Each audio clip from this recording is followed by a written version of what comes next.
What's going on YouTube? This is Marty coming to you once again. So today we're going to talk about Brandon Tatum reaction to the Fort Worth, Texas shooting. Now, I'm gonna say this because I'm fair and balanced. I really am fair and balanced. I have no issue with the first part of this video. I think he was fair and balanced. I think he was very reasonable with his commentary. So I give him credit on the first part. But the problem I have is the second part where he started talking about the community leaders and some of the things he said about that part of the video. That commentary I kind of disagree with. So I'm going to play some of that part of the commentary and I'm going to talk about it as we go. So here you go. Fortunate. I just feel like that black people in these communities have been so traumatized by falsehoods that we can't even look at a situation and identify it as an isolated incident. We have to associate it with every other thing that has ever happened to a black person related to law enforcement. And here's the problem. I wish that community leaders will keep the same energy, the same fervor, the same zealousness, not only when somebody's killed by a police officer who happened to be white, but when other people in the community sell drugs to the young brothers in the community, that kill people in the community, that rob people in the community, that cause chaos and confusion with gang-related activity in the community. I wish they would have that same energy and care the same about their lives as they do when a cop kills somebody. Now, part of that I agree with, and then part of I don't agree with. Now, the part I agree with is the fact that, yes, we should be more vigilant when it comes to crime in our community. We should be more outspoken when it comes to selling drugs, when it comes to violent crime in our community. We should be most definitely out there trying to prevent that type of situation. Now, the part I disagree with, you're comparing a paid servant to criminals. We pay police officers to protect us and to serve us, not to kill us. So yes, when a police officer kills an innocent person, it's going to be outrage because we pay them to serve and to protect, not to kill. You're talking about two different things here. Police officers are not criminals. Criminals are expected to sell drugs and go out and commit violent crimes. Police officers are not expected to do that. The standards of a police officer is much higher than the standard of a criminal. So I most definitely disagree with that. Let's go on. I'm gonna let you listen to what the community leaders said so you can see what I'm getting at. We can never fix anything if we cannot isolate and identify the actual issue at hand. This is not about race. This has everything to do with training and police protocol if the officer wasn't encountered with a person in a window. Now, this part when he says it's not about race, honestly,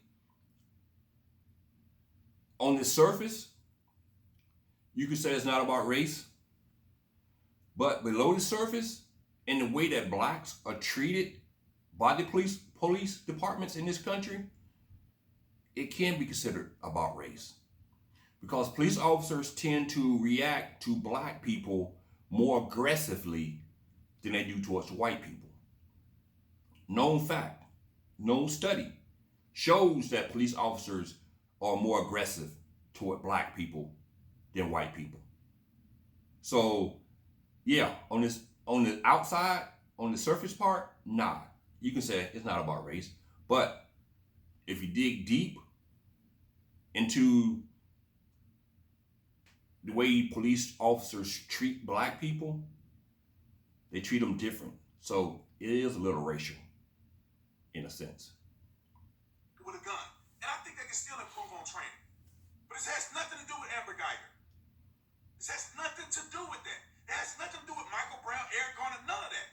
This is a separate county, a separate police department, a separate situation, different officers. This officer happened to be a rookie. 1 year on the department. That could be a circumstantial thing that happened that we need to address and look at. But I want you to listen to. Now, he's saying that this officer is a rookie. Now, this officer has been on that police force for a year and a half.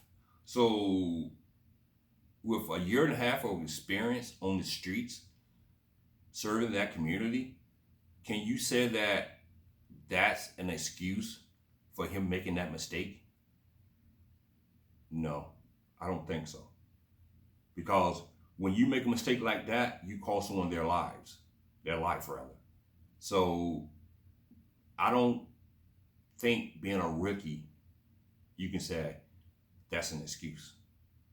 And on top of that, I don't think he's a rookie anyway, because a year and a half, he been on the force long enough to have been trained and have the knowledge of how to respond to certain certain calls. The community leaders have said, so you can see how I feel about this and why I'm like, keep that same energy. And I'm gonna give you a case that happened just recently where gang members killed 3 people and had 10 shootings in a very short period of time, and a young lady just as aspiring, just as innocent as Atatiana was murdered, and I haven't heard a video, seen a outrage, not a one protest about it at all. Let's listen to this video. When our women are not safe, as men in our community, we are called to stand up and protect the women in our community. And when our women are not safe, then it's going to get to a point that we can no longer be passive. At some point, we have to fight aggression with aggression. As pastors and Christians, yes, we're called to love. We're called to forgive. But we're not called to be fools. And it's time out for you continue to kill the people in our neighborhood and expect us to be passive. I would love to see that same language when you're talking about gang activity. I grew up in Fort Worth. I know what it is. Who's killing more? You can just look up the stats. We are perpetuating violence against each other. Our women and children are safe from the police. What about domestic violence? What about rape? What about the young lady that got killed in gang violence not too long before this? Innocent. What about all the other things? When I grew up, drug dealing was big time. Everybody knew who the drug dealers were. We ain't calling the police. Like I said before, he keep comparing criminals to a police officer. There is no comparison. A police officer is paid to protect and serve. A criminal is going to do what a criminal do on a daily basis. There is no comparison. Yeah, you are right. We should be more vocal when it comes to crime in the community. We should be out there in the streets trying to rid the community of crime. You're right. He's right about that. We should be doing that. But don't sit here and try to compare a police officer shooting someone and killing someone to a criminal on the street. We paid that police officer to serve us, not to kill us. And that's why I have an issue with the second part of this video, because he's trying to compare 2 different things. And he's missing the whole point. Better yet, if he had just left the first part of the video and stopped it right there, I wouldn't be doing this video, because I wouldn't have anything to talk about. But by him trying to go in on the community leaders, by saying that they're not outraged about the crime in that city, he went too far. Because now you're trying to justify the community being outraged over a police shooting an innocent person. And there's no way of trying to justify the outrage. They should be outraged because they pay that man. The taxpayer of Fort Worth pays the salary of that police officer to protect them, not to kill innocent people. So you should be outraged. We don't pay the salary of criminals to go out and commit crimes. We don't do that. So there's no comparison. So Brandon, I give you props. The first part of your video was fantastic. It was fair and balanced. The second part of your video, you should have just kept quiet. You went too far. Because you're trying to justify something that's not even justifiable. Not at all. So next time, just stop. And don't go no further. And you'll be all right. Until next time, I salute you. And we'll see you.